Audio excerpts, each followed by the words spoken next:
Oh ya, sebelum kita diskusi dengan narasumber, saya mau sampaikan dulu bahwa jika ada yang mengatasnamakan kami dengan meminta-minta dari teman-teman, saya ingin nyatakan itu tidak benar. Itu jangan ditanggapi. Itu adalah orang-orang yang dikuasai setan yang memanfaatkan suasana, ya. Karena saya perlu sampaikan ini karena saya lihat sudah terjadi, ya. Mencegah supaya jangan sampai ada orang-orang yang menjadi korban karena mereka mungkin meminta pulsa atau meminta uang. Kami tidak pernah melakukan itu. Jadi jika ada yang mengatasnamakan Yusuf Manubulu atau Pastor Yusuf Manubulu atau YouTube Yusuf Manubulu meminta-minta, kami tidak pernah meminta kepada siapapun juga, ya. Karena Tuhan Yesus adalah Tuhan yang besar, yang berkuasa dan sanggup untuk memelihara hamba-hambanya. Dia mengasihi semua kita. Oke, Ibu Tursina, selamat malam. Apa kabar, Ibu? Selamat malam, Pak. Gimana kabarnya, Ibu? Baik, puji Tuhan, luar biasa. Haleluya. Orang kalau sudah ketemu Tuhan Yesus, pasti luar biasa, pasti berbeda. Amin, Ya. amin, Dari haleluya. dari raut wajahnya saja ada cahaya, ada sinar kasih dari Tuhan Yesus, ada sinar kemuliaan yang memancar bagi setiap orang yang percaya kepada Tuhan Yesus. Karena apa? Karena dipindahkan dari gelap kepada terang, dipindahkan dari kematian kepada kehidupan. Ada kepastian, ya. Tidak moga-moga, ya, tidak insya Allah, tapi ada kepastian. Itulah orang yang percaya kepada Tuhan Yesus. Oke, Ibu, terima kasih ya, Ibu sudah hadir dan mau berbagi, mau menceritakan bagaimana kuasa kasih Tuhan Yesus yang begitu dahsyat, yang melepaskan Ibu dari kegelapan dan dibawa kepada kehidupan terangnya yang sangat ajaib. Ibu bisa menceritakan kepada kami semua, mulai dari latar belakang tentunya ya, terus kemudian bagaimana Ibu bisa beralih meninggalkan Islam, dan kemudian menjadi begitu percaya kepada Tuhan Yesus, bahkan pada malam hari ini Ibu menjadi saksi dan didengarkan oleh ribuan orang. Oke, Ibu, waktu dan tempat saya serahkan kepada Ibu Tursina. Silakan, Ibu. Salam, selamat malam, puji Tuhan. Saya diberi Pak Pendeta Yusuf Manubulu untuk diberikan kesaksian di tempat ini. Saya bersyukur sudah sekian lama saya kepingin bersaksi di YouTube ini, tapi belum bisa dapat. Tapi baru sekarang ini saya bisa bersaksi. Puji Tuhan. Saya berasal dari Minangkabau, keturunan Sumatera Barat. Tapi setelah orang tua saya menikah, kami semua pindah ke Kota Medan. Kami 8 orang. Saya anak yang ketiga. Puji Tuhan, saya sekolah madrasah Islamiyah dan sekolah umum juga. Kami diajarkan kebenaran di agama saya dulu untuk orang berbuat baik, mengasihi sesama manusia. Ustadz saya atau mualim saya itu berbicara tidak pernah menyakiti orang, mengkafir-kafirkan orang. Cuman Ustadz saya pernah mengatakan jangan ikuti ajaran baca buku orang Kristen, karena mereka Tuhannya 3. Tapi bukan mengkafir-kafirkan orang, tidak pernah Ustadz saya mengajarkan seperti itu. Terus saya selama hidup saya di dalam keislaman tidak ada pernah damai sejahtera seperti sekarang ini. Saya terima Tuhan Yesus itu dari tahun 1987 sampai 1989 saya dibaptis. Begini ceritanya. Waktu saya bekerja di rumah sakit, saya mengenal suami saya yang bernama Hamzah, seorang kadet Sekolah Akademi Pelayaran Surakarta di Surakarta, di Kapal Sindulang. Dia pernah ke rumah sakit dan melihat saya bekerja di rumah sakit bagian gizi. Disitulah kami berpacaran. Waktu itu saya 3 tahun pacaran, akhirnya Setelah sekian lama kami surat-suratan zaman dahulu, tidak ada seperti sekarang ini ya. Suami saya kalau kirim surat pakai melalui pos. Saya juga ke kantor Pelni pakai ke pos juga. Setelah 3 tahun lamanya, akhirnya kami menikah. Padahal saya tinggal di kota Medan, suami saya di Jakarta Utara ya. Puji Tuhan, saya waktu itu kapal suami saya tidak bisa masuk Medan, tidak masuk bisa Jakarta, cuma masuk Hong Kong, Singapura, Malaysia, Lampung, Sumatera Barat. Akhirnya kami memutuskan, keluarga kami sama keluarga suami saya mengurus surat NHMD apa gitu, surat-surat itu dari Jakarta, dari Medan. Kebetulan kakek saya orang kerja di Departemen Agama BA ya, Dr. Andes dalam BA, sekarang sudah almarhum. Akhirnya karena tidak bisa di kota Medan, orang tua saya sedih. Ya sudahlah, kalau orang Minangkabau itu anak perempuan itu harus dipesta besar-besaran. Tapi karena keadaan, saya berpacaran sama suami saya bukan hasil berzina, bukan hasil macam-macam gitu yang tidak berkenan di hadapan Allah Subhanahu wa Ta'ala. Ini saya ucapkan masa lalu saya, tapi sekarang enggak, hanya nama Yesus ya. Jadi begini, waktu itu abang saya datang dari Medan, semua suami saya juga, untuk memberikan surat-surat semua lengkap. Akhirnya kami hanya sederhana menikah.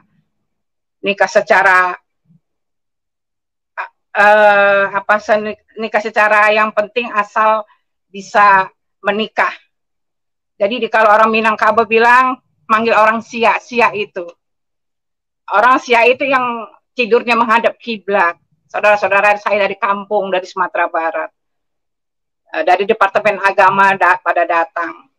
Paling teman-teman suami saya, kaptennya, KKM-nya semua datang untuk menyaksikan hujat kabulnya.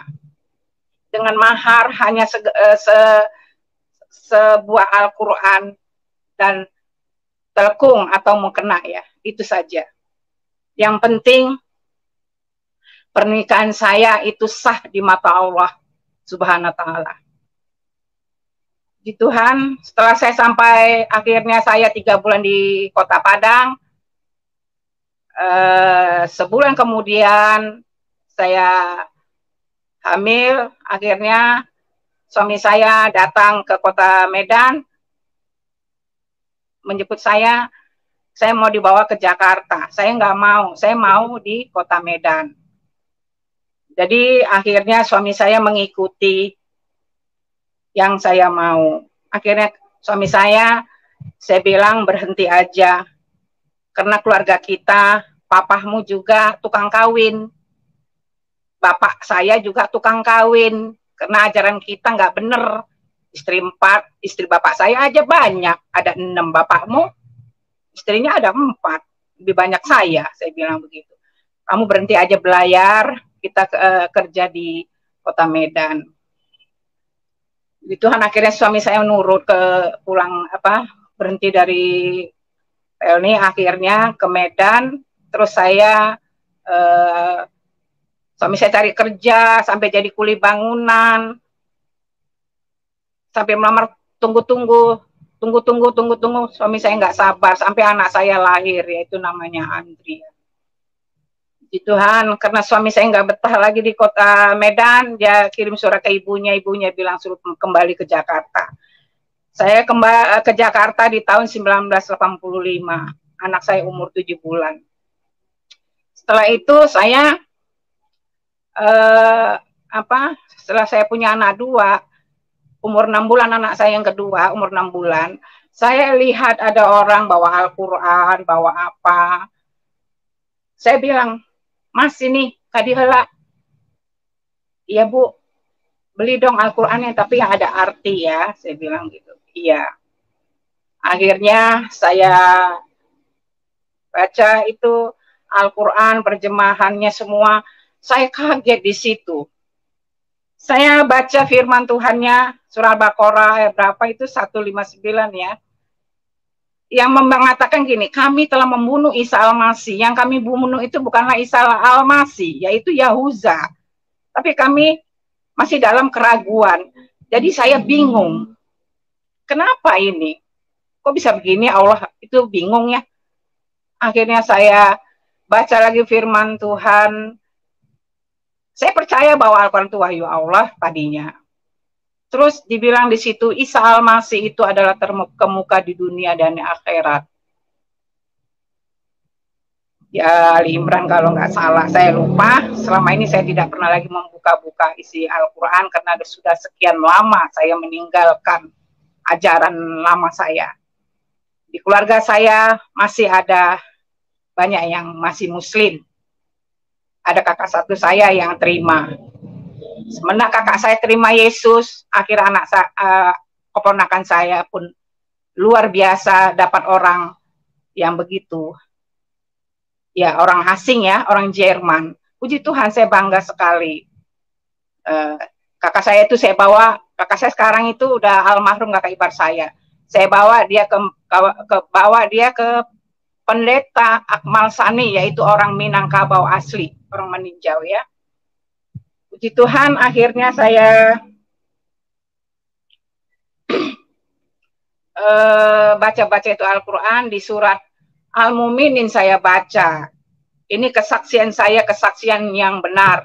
Saya tidak katakan berbohong ya. Kalau orang Minangkabau itu, iya diawa indah diurang. Kita pantang untuk meminta-minta, mengemis-ngemis ya. Saya berdiri sendiri dan hanya menghadap ke Allah. Al-qiyamu binafsihi. Allah itu berdiri dengan sendirinya. Jadi hanya saya mengandalkan Allah Subhanahu wa taala itu saja dulu ya.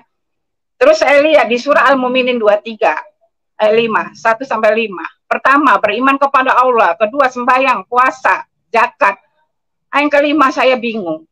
Daripada mengumbar kemaluanmu kecuali terhadap istri-istrimu, di hadapanku tidak tercela. Saudara, itulah saya yang dapat membingungkan sekali. Dan di Zukruf 43 ayat 61 sampai 63. Isa Al-Masih itu memberi pengetahuan hari kiamat. Maka dari itu taatlah kepadaku. Itulah jalan yang lurus. Banyak sekali ayat-ayat yang saya dapatkan, cuma saya lupa. Tentang Ismail. Sebetulnya yang dikorbankan Ismail, anak yang tunggal. Tapi saya lupa ayatnya karena dulu Qurannya sudah stabilo. Saya diambil adik saya, dicuri. Disitulah saya bingung sekali. Isa Al-Masih itu adalah kalimatullah, firman Allah. Isa Al-Masih itu adalah hakim yang adil. Saya nggak pernah menemukan buku hadis Nabi. Tidak pernah. Cuman saya dulu sekolah ngaji itu cuman tajwid, ibadat, riwayat, apa itu, fikih. Itu aja yang diajarkan. Sampai saya suka witir seperti ini, Allahumma salli ala Sayyidina Muhammad gitu. Wala ali Sayyidina Muhammad sampai 40 kali, kata 40 hari saya dapat pahala. Itulah. Saya semua witir apapun sembahyang saya tidak pernah tinggalkan waktu itu. Jadi saya bingung. Terus saya memperhatikan, saya pergi ke Jakarta, ke Medan, ke Palembang. Saya melihat kok rumah tangga orang Islam ini kok tidak ada yang damai ya, berantem melulu, kawin sana kawin sini. Terus saya lihat di Al-Quran mengatakan istri boleh 4. Ya Allah, apakah begitu Allah yang adil? Saya bilang gitu. Itulah saya mencari. Akhirnya saya melihat orang Kristen suka baca Alkitab, hari Minggu dia pergi ke gereja. Akhirnya saya bilang, tante bawa dong saya ke gereja. Kenapa kau Tursina? Kau kan orang Islam. Iya, saya kepingin tahu rahasia apa sih orang Kristen itu rumah tangganya kok akur-akur ya. Jadi bukan orang Kristen yang bawa saya ke Kristen. Tuhan Yesus yang memilih saya menjadi Kristen. Kristen itu bukan menyelamatkan, tapi firman-Nya yang hidup dan kekal selama-lamanya. Akhirnya saya dibawa ke gereja, yaitu di Raden Saleh, di Balai Perum, di tahun 1987. Akhirnya saya pergi dengan mereka. Waktu saya masuk ada puji-pujian, itu saya nggak ngerti, nggak apa, tapi saya merasa kepingin tahu apa sih rahasia mereka. Akhirnya saya waktu penyembahan itu, ada lagunya bunyi begini. Kaulah Tuhanku, kaulah Rajaku, di bumi dan di surga. Ku sembah kau Tuhan, ku sembah kau Tuhan, ku puji, ku muliakan namamu. Saat penyembahan itu, kaki saya ini akan terangkat, seakan-akan terbang. Saya merasa, kenapa ini Tuhan, kenapa ini? Tapi saya meram terus. Akhirnya saya merasa nangis. Akhirnya firman Tuhan disampaikan pendetanya. Firman itu menusuk hati saya.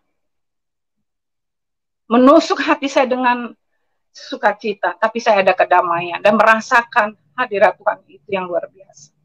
Itulah yang saya rasakan. Akhirnya saya tanya sama, saya pulang ke rumah, minggu depan pergi lagi, minggu ke depan lagi pergi lagi. Akhirnya saya bilang sama suami, Pak, saya ke gereja, dibawa ikut. Emang kau dia mau pergi sendiri apa kamu ngajak? Diajak aja.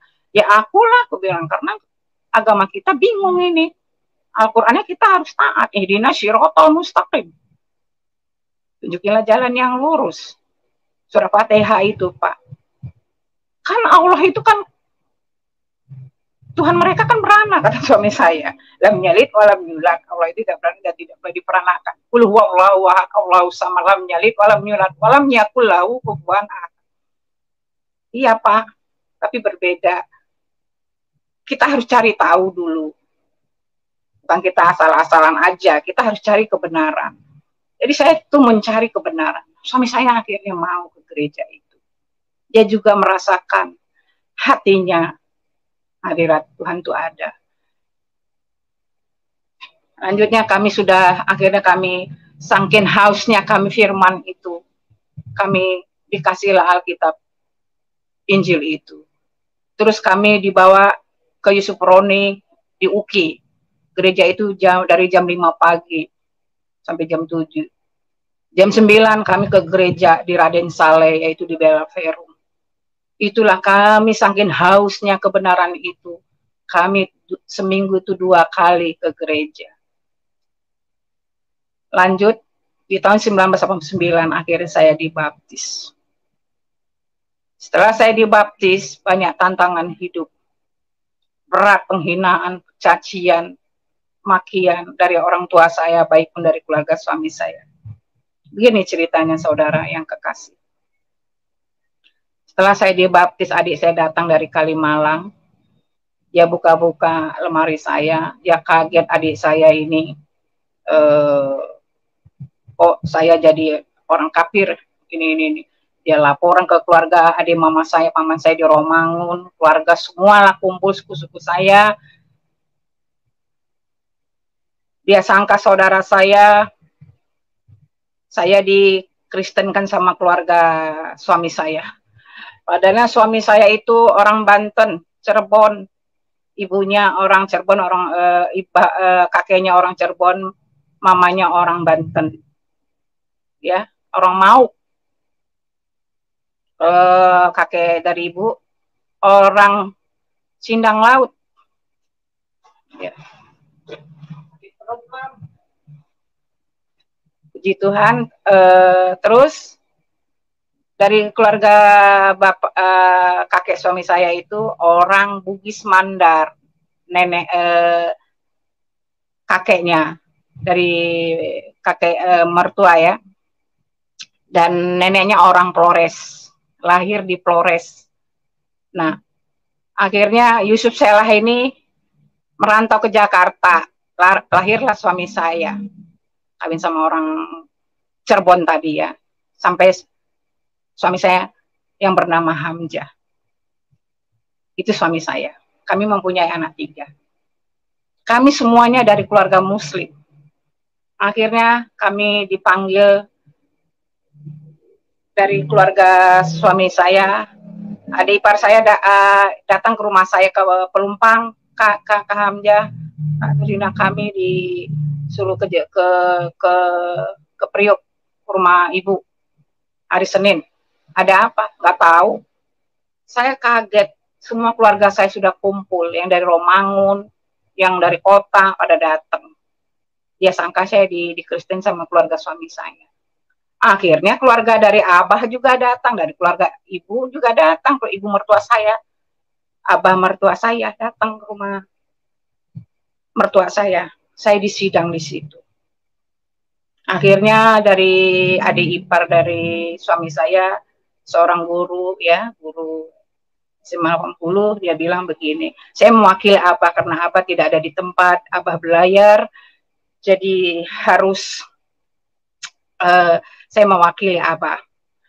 Oleh ini kita sudah berkumpul semua dari keluarga kakak, dari keluarga Yusuf Saila juga, ya, semuanya itu, ya akhirnya saya ditanya, Kak Tursina, mohon maaf, Islam apa Kristen? Ya saya jawab, Kristen. Suami saya ditanya lagi, Kak Hamzah, Islam apa Kristen? Islam. Bilang Islamnya aja sangat gimana gitu, ya. Terus akhirnya keluarga saya lihat, jadi bukan kami keluarga Muslim, kata dari keluarga suami saya. Terus diam semua, akhirnya keluarga Abah berdiri marah sekali. Islam sama Kristen tidak boleh bersatu, karena Kristen itu gelap, kamu terang. Kamu harus bercerai dengan istrimu, Hamzah. Suami saya diam aja. Kita disuruh bercerai. Waktu itu saya lagi hamil anak yang ketiga, umur 6 bulan lah, di dalam kandungan. Pada diam semuanya, pada bingung, pada ini semua. Akhirnya saya berdiri. Saya berdiri di hadapan mereka. Terus saya bilang, saya dengan suami saya itu perkawinan bukan hasil perzinahan. Memakan uang suami saya nggak pernah, karena saya dilarang. Dalam agama saya dulu yang mengatakan, ustaz saya dulu atau orang tua saya, sebelum menikah makan duit orang, pacar apa siapapun, itu haram hukumnya. Tapi kalau sekedar makan, ya itu wajar. Itu saya tidak pernah memakan uang calon suami saya. Jadi bukan hasil jodoh, bukan hasil persaudaraan, tidak ada, ya. Jadi saya akhirnya bersaksi di situ. Saya lagi kandungan anak saya 6 bulan. Kalau Yesus itu bukan Tuhan, anak saya lahir akan mati. Tapi kalau Yesus itu adalah Tuhan, saya lahir tidak ada gangguan apapun. Situ. Akhirnya suami saya diam karena udah ribut mereka bla bla bla bla bla bla gitu. Akhirnya suami saya berdiri. Karena suami saya itu orangnya pendiam, nggak mau ngomong. Tapi kalau sudah ngomong ya, karena suami saya anak yang tertua. Dia berdiri, dia bilang, ayo Ma pulang. Kita pulang, ngapain diributin ini? Tunggu Pak sebentar. Saya tegur saudara-saudara paman saya juga. Untuk apa kalian menegur saya mengumpulkan seperti ini tanpa saya tidak tahu? Urus rumah tangga kalian, ya. Jangan ngurusin saya. Saya menikah setelah berkeluarga, bukan sama orang tua saya. Saya sudah lepas dari orang tua saya bilang. Jadi nggak usah ikut campur rumah tangga saya. Rumah tangga kalian aja urusin, yang kawin cerai itu, saya bilang. Akhirnya adik-adik saya juga saya omongin seperti itu. Mereka bubar pulang semuanya. Saya menangis di hadapan Tuhan. Saya menangis, saya menyanyikan, jiwaku terbuka untukmu Tuhan. Jiwaku untukmu Tuhan, selidiki nyatakan segala perkara. Itu saya menangis. Akhirnya saya ada ibu rohani namanya Ibu Stepu. Saya datang ke rumahnya. Mami, saya disuruh bercerai ini itu sama keluarga Abah begini. Sampai saya nyumpahin anak saya, Mi. Apa kau bilang? Ya ini karena saya bilang kalau anak saya mati nanti, berarti Yesus itu bukan ada Tuhan. Tapi kalau lahir dengan selamat, bahwa Yesus itu adalah Tuhan. Akhirnya Mami seperti ngomong ke saya, udah terus ini, kau harus ini aja, berdoa, minta ampun. Dan jangan kamu mengucapkan seperti sumpah itu, minta ampun, berbalik kepada Tuhan. Oke, Mami, saya berdoa lagi, minta ampun sama Tuhan, minta dikuduskan. Disitulah saya rasa ada rasa sukacita di Tuhan. Sebulan kemudian orang yang nyuruh saya bercerai itu serangan jantung, mati. Orang pelabuhan itu ya, saya nggak usah sebut di mana itu rumahnya. Akhirnya saya sedih sekali, punya anak banyak mereka. Tuhan, kenapa kamu ambil nyawa mereka, Tuhan? Kan dia mereka yang bercerai, yang menyuruh saya bercerai, biarlah semuanya itu Tuhan. Jangan, kenapa kamu panggil dia Tuhan? Saya begitu aja sedih juga. Akhirnya setelah sebulan kemudian orang itu yang menceraikan, saya mau bilang cerai dengan suami saya itu, nggak lama kemudian orang tua saya datang dari Medan. Datang itu mukanya kayak muka bagaimana gitu. Di depan pintu langsung masuk kencing ke kamar mandi, udah selesai, tanya, duduk kalian berdua. Namanya kita orang Medan ya, anggota Medan. Terus kau tanya, kau Islam apa Kristen? Kristen. Kamu Hamzah? Islam. Mulai detik ini, mulai menit ini, keluar kamu dari umat Nabi Muhammad SAW. Jangan kamu akui sebagai mama kamu. Nah, aku juga tidak mengakui. Ini sumpah saya. Dia manggil adik saya, Fatimah namanya, Fatimah aja, pulang ke rumah abangmu, ayo. Pulanglah mereka. Sedih saya sekali, sedih Tuhan, sampai mama saya buang saya, Tuhan Yesus, kenapa ini Tuhan? Akhirnya mama saya pulang ke Medan. Sebulan kemudian terjadilah kebakaran. 10 rumah habis, rumah tetangga tukang sate Padang. Itulah, apakah ini dari kehendak Tuhan? Apakah bagaimana ini Tuhan? Jadi sudahlah, hati saya hancur. Akhirnya saya ngomong lagi ke Mami Sitepu, tanya lagi, saya harus kembali ke Medan. Waktu anak saya itu lahir, anak saya Novi itu, saya umur Novi itu masih 5 bulan. Saya naik kapal Tampomas waktu itu. Saya bantu rumah orang tua saya bangun yang lebih bagus, sampai juga ya kita paru-paru lah, damai-damai sama abang saya semua akhirnya dibangun. Mama saya sudah tidak punya apa-apa. Kalau orang Minang itu biar pakaiannya gembel, nggak punya apa-apa, tapi mbahnya banyak. Itu habis. Itu pun dicari nggak ketemu di sampah-sampah itu. Karena udah kayak 10 rumah habis kebakar. Terus saya kembali ke Jakarta. Terus saya merasa sedih orang tua saya. Warung yang itu akhirnya sudah nggak ada modal. Bingung. Akhirnya apa yang terjadi? Saya kirim surat, Mama datanglah ke Jakarta. Sampai saya bilang begini, saya nggak Kristen, Mak, saya Islam. Betul kau Islam? Iya, Mak. Akhirnya Mama saya datang lagi ke Jakarta. Waktu itu saya dagang di pasar, bawa anak. Tapi saya nggak, mama saya sudah kembali ke Jakarta ikut saya. Akhirnya apa yang terjadi? Saya tidak ada damai. Tapi saya tetap ke gereja. Alkitab saya taruh di kios.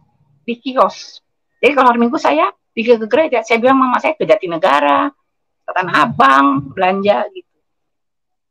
Lalu ada firman Tuhan yang menyampaikan, apabila engkau menyangkal aku juga menyangkal di depan Bapa. Hati saya. Berarti saya menyangkal Tuhan Yesus dan menyangkal Bapakku yang ada di surga. Akhirnya saya ngomong sama orang tua saya pulang, Mah, saya benar, saya emang Kristen. Dari semenjak yang dulu di sidang di keluarga mertua saya nggak kuat. Cuma saya sedih kalau mama di situ di Medan. Mama saya ngamuk lagi. Pergi langsung tinggalkan tuh saya. Sudah sampai saat ini orang tua saya telah pulang ya ke Ramatullah. di kota Medan karena keluarganya anak-anak sudah pada menikah. Puji Tuhan. Menjak itu saya banyak tantangan. Baik saya di tetangga banyak tantangan. Baik juga saya dipindah ke Bekasi, kena gusur rumah saya tahun 94. Saya nggak ambil di perumahan, di banyak tantangan, hinaan, cacian. Tapi puji Tuhan. Saya bilang sama Tuhan Yesus, Tuhan Yesus, Engkaulah Tuhan dan Juru Selamat saya.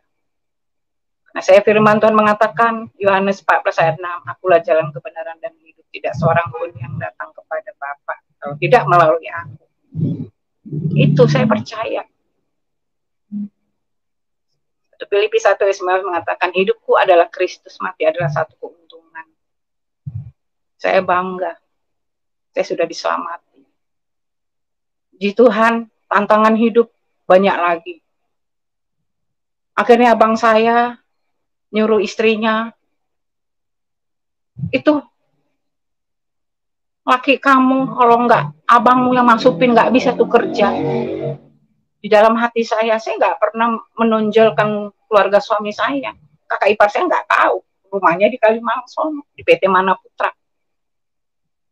Jadi saya sakit hati saya, Tuhan.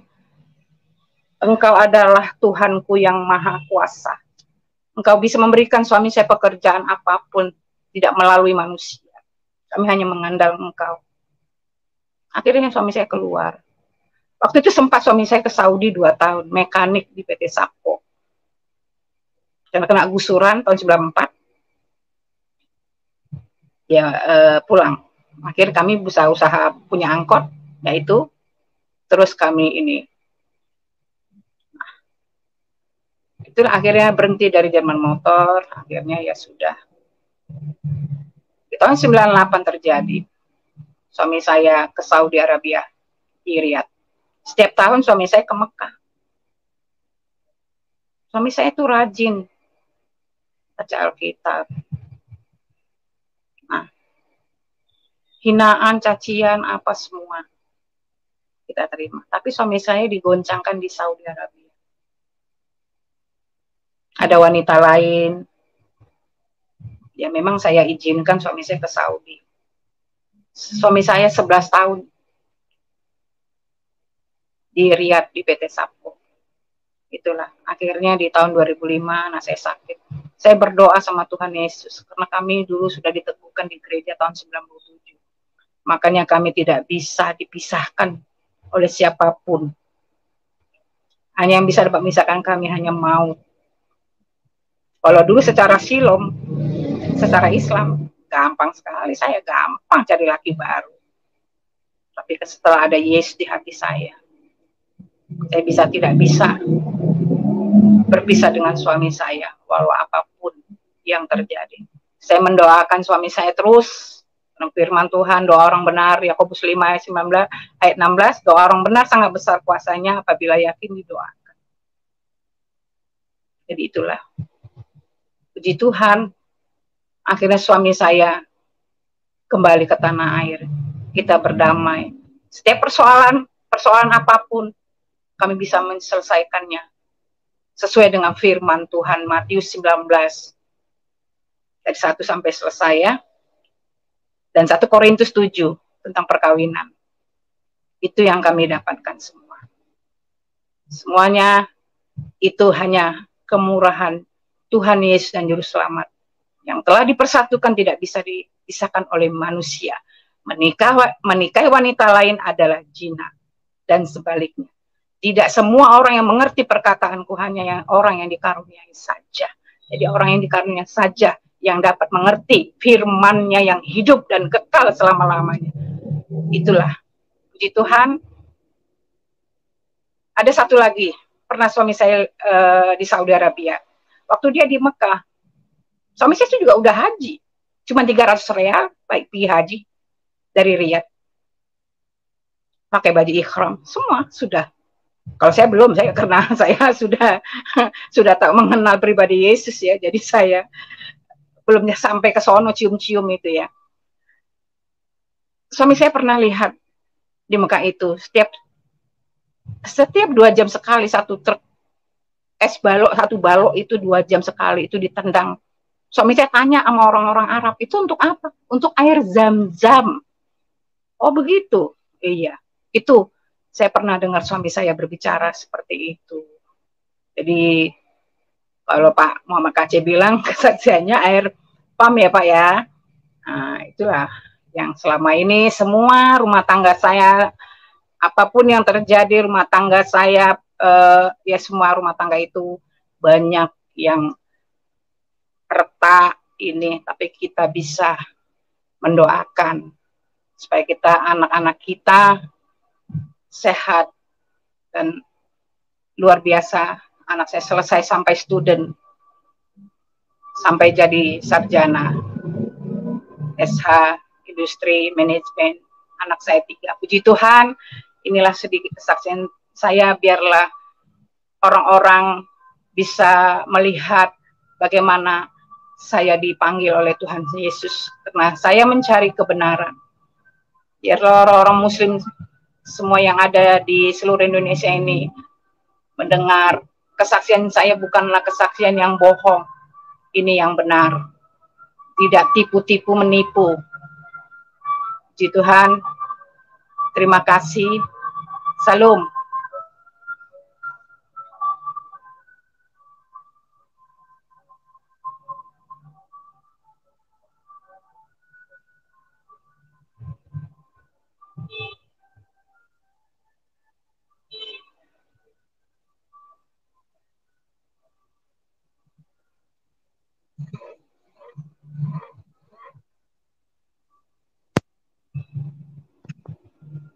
Bersyukur bahwa setiap hari begitu banyak orang yang murtad, yang berjumpa dengan kebenaran dan menceritakan kebenaran. Kalau orang tinggalkan Kristus, terus kemudian masuk jadi mualaf, justru mereka punya kesaksian semuanya itu tidak benar. Ya, banyak hal yang dikarang-karang, bahkan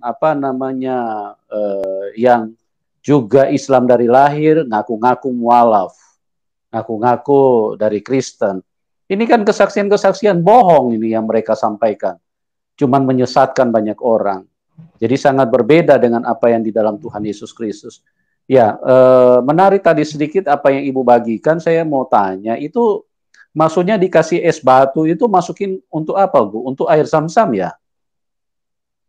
Iya Pak, ditendang itu masuk ke dalam itu 2 jam sekali. Oh 2 jam sekali ya? Iya, oh, berarti lebaran haji aja. Oh, berarti itu sumber yang disebut dengan air Zam-Zam itu air apa itu?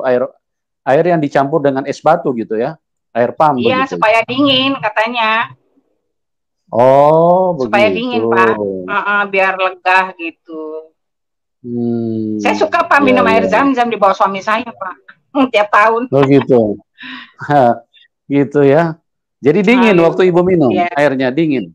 Dingin Pak, dari Arab Saudi kan 18 jam ya. Waktu itu suami saya setiap itu naik kapal apa itu ya, Qatar gitu anyway. Kadang apa di Filipina dulu translate ke sini, dia masih dingin Pak. Saya bagi-bagi tetangga. Di pesawat juga kan dingin Bu, pesawat. Iya Pak. Ya. Ada manfaatnya nggak Bu minum air Zam-Zam Bu? Nggak ada Pak, anta, airnya anta. Oh gitu. Anta nggak air PAM kayak kita gitu. Saya pikir kalau minum itu mungkin jadi awet muda atau sembuh dari penyakit. Nggak ada Pak. Jauh-jauh dari Arab dibawa. Kenapa Pak? Jauh-jauh dari Arab dibawa, kalau nggak ada fungsinya kan sayang juga ya. Iya, betul Pak. Gitu ya. Saya paling bagi-bagi aja sama tetangga, saya nggak pernah minum, sekali doang. Iya. Baik Bu, terima kasih ya.